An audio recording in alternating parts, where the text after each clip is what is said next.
بسم اللہ الرحمن الرحیم انا انزلناہ فی لیلۃ القدر لیلۃ القدر خیر من الف شہر تنزل الملائکۃ والروح فیہا باذن ربہم من کل امر سلام ہی حتی مطلع الفجر۔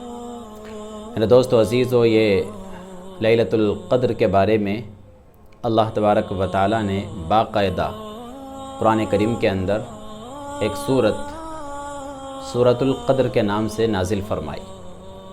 آپ اسی بات سے شب قدر کی فضیلت کا، اہمیت کا اندازہ کر سکتے ہیں کہ باقاعدہ ایک سورت کو اللہ تبارک و تعالی نے اس رات کی فضیلت اور اہمیت کو سمجھانے کے لیے قرآن کریم کے اندر اتار دیا ہے۔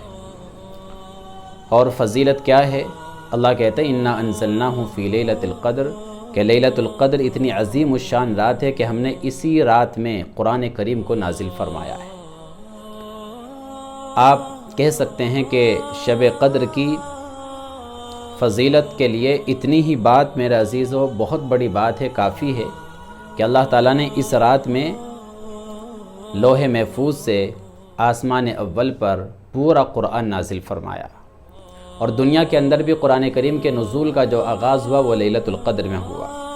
اور پھر مزید اس کی فضیلت اللہ کہتے ہیں لیلۃ القدر خیر من الف شہر، کہ یہ رات ایسی عظیم ہے کہ ایک رات کی عبادت پر ہم 1000 مہینوں سے بڑھ کر اپنے بندے کو ثواب عطا فرماتے ہیں۔ ایسی عظیم الشان رات میرے عزیزو، اگر کسی انسان کو ایک رات بھی عبادت کرنے کی توفیق ہو جائے، جاگنے کی توفیق ہو جائے، آپ یقین جانیں کہ آخرت کے اعتبار سے وہ بہت بڑا کامیاب انسان ہے اور بہت کچھ کمائی کرنے والا انسان ہے۔ اللہ کے رسول صلی اللہ علیہ وسلم نے بھی احادیث کے اندر اس رات کی بہت ساری فضیلتیں بیان فرمائی۔ میں صرف ایک سنا دیتا ہوں۔ ایک حدیث میں آپ نے فرمایا من قام لیلۃ القدر ایمانا و احتسابا غفر له ما تقدم من ذنبہ، جو آدمی لیلۃ القدر میں کھڑا ہوا عبادت کے لیے ایمان کے ساتھ، اخلاص کے ساتھ اور اللہ کی رضا کے جذبے کے ساتھ، اللہ کو راضی کرنے کے لیے جو اس رات میں عبادت کرے گا، حضور فرماتے ہیں کہ اس کے گزشتہ کے سارے گناہ معاف کر دیے جائیں گے، پیچھے کے سارے گناہ اللہ تعالیٰ اس کے معاف کر دے گا۔ تو میرے عزیزو بہت اہم رات ہے۔ اب کوئی بیان کا تو موقع نہیں ہے کہ میں آپ کو باقاعدہ اس پہ الحمدللہ پورا لیکچر بھی ہے، میرا لیکچر دیتا بھی ہوں، لیکن یہاں پہ ویڈیو میں بس آپ کو صرف موٹی موٹی باتیں سمجھانا مقصد ہوتا ہے۔ تو بہت عظیم رات ہے، بہت اہم رات ہے۔ اس رات کی قدر کرنے کی کوشش کریں۔ اس رات کو جو ہے عیاشیوں کے، کھانے کے، پینے کے، گھومنے کے، ایران توران کی باتوں کے حوالے نہ کریں، ادھر ادھر کی چیزوں کی نظر نہ کریں، بلکہ اس رات میں زیادہ سے زیادہ اللہ کی عبادت کرنے کی کوشش کریں۔ دوسری بات یہ جان لیں کہ اس رات میں کرنا کیا ہے۔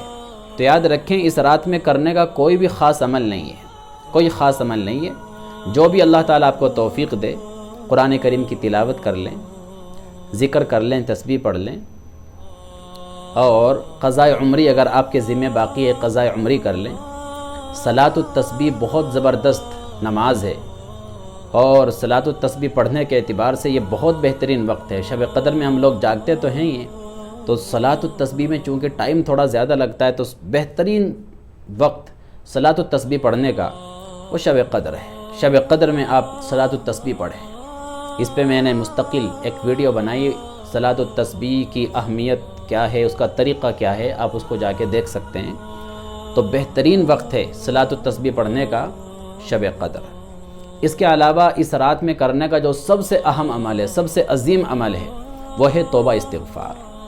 حضرت عائشہ رضی اللہ عنہا نے اللہ کے رسول صلی اللہ علیہ وسلم سے سوال کیا تھا کہ میرے محبوب اگر مجھے یہ رات مل جائے تو میں اس رات میں کیا عمل کروں؟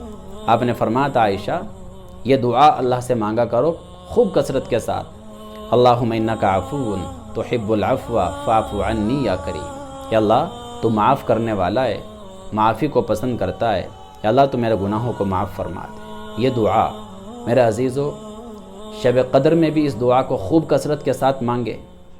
آخری عشرے میں چلتے پھرتے اٹھتے بیٹھتے اس دعا کو خوب کثرت کے ساتھ، خوب اہتمام کے ساتھ مانگے۔ اور یہ اتنی عظیم دعا ہے، اس دعا کے اندر اللہ کے رسول صلی اللہ علیہ وسلم نے عافیت کا سوال بھی سمجھایا اور مغفرت کا سوال بھی سمجھایا۔ اس میں عافیت کا بھی سوال آ گیا اور مغفرت کا بھی سوال آ گیا۔ اور یاد رکھیے، ایک بندہ اگر اللہ تبارک و تعالیٰ سے ساری دنیا مانگ لے لیکن عافیت نہ مانگے تو اس نے کچھ نہیں مانگا، اور ساری آخرت مانگ لے لیکن مغفرت نہ مانگے تو اس نے کچھ نہیں مانگا۔ اور اگر ایک بندہ اللہ تبارک و تعالیٰ سے دنیا میں صرف عافیت مانگ لے، اللہ مجھے عافیت عطا فرما، تو یاد رکھیں گویا کہ اس نے ساری دنیا اللہ سے مانگ لی۔ اور اگر ساری آخرت مانگ لے لیکن مغفرت نہ مانگے تو کچھ نہیں مانگا، لیکن اگر صرف مغفرت مانگ لے، تو یاد رکھے گویا کہ اس نے ساری آخرت مانگ لی۔ اور اس دعا میں ہمیں عافیت مانگنے کا بھی حکم ہے اور مغفرت مانگنے کا بھی حکم ہے، اس لیے یہ دعا بہت عظیم و شان دعا ہے۔ خوب کثرت کے ساتھ شب قدر میں اس دعا کا اہتمام کریں۔